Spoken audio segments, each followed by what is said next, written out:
May Yamaha SA din ako dati, sobrang ganda. Well, yes, sobrang sulit talaga ng motor na yan. Sobrang solid yan. Mura and tipid sa maintenance plus maganda yung performance. And then now you have here a query. Naguguluhan ako between Honda Winner X and Yamaha 155. And I think with your statement, here's a question leaning towards Honda Winner X ka na. Okay, but huwag kang mag-alala. I have something here. May kodigo ako dito. So let's compare both. Okay, let's compare Yamaha Sniper 155 and Winner X. Standard versions, walang ABS. Okay? So sa power output ng mga Yamaha, 17.7 horsepower, while the Honda Winner X has 15.4 horsepower. So lamang ang Sniper ng 2.3. Seat height, patas lang, 795mm both. Weight dry is meaning yung walang likido, walang gas pala, walang gas. So 123 kilograms ang Sniper, and the Honda Winner X has 122. So lamang ang Winner X mas magaang ng 1 kilo. Displacement, mas mataas ang Sniper, true 155 siya. Honda Winner X is 149.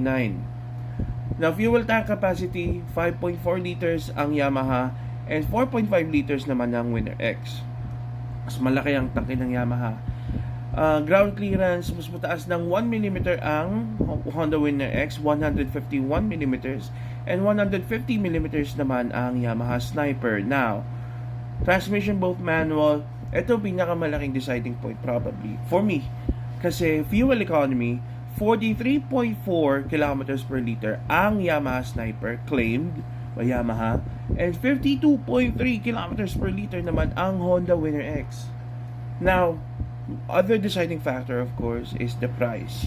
So we have here 125,900 Philippine pesos ang presyo ng Yamaha Sniper 155, and 123,900 Philippine pesos naman ang Honda Winner X.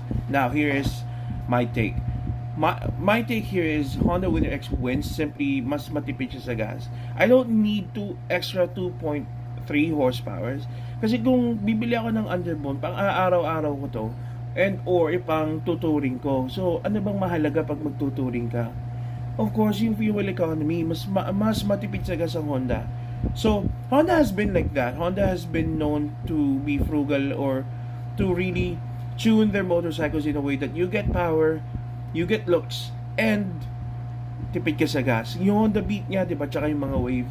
So, tipid sa gas yung mga yun. Kaya nga, maraming nahuhumaling sa entry level or yung lower CCs ng Honda. It's mainly because of that. Also, brand reliability. Now, both of them are great. Walang tatalo dyan. And of course, may mga lemon motorcycles na sasabihin nila, kahit Honda nasisira, kahit Yamaha nasisira. Yes, totoo yun. May lemon is yung pag nakuha mo yung unit mo na defective from factory. So may lemon law tayo, and inaayos naman ng dealers yan and ng mga factories. So moving forward with that, I digress.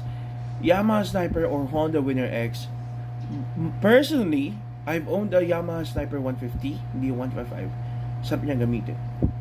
Pero I've never owned a Honda Winner X or any of its variant before, yung Supra GTR, whatever. Never. Pero I've driven Honda motorcycles before. Nagka-Honda Beat ako for a few months. Hiniram ko yun sa tropa.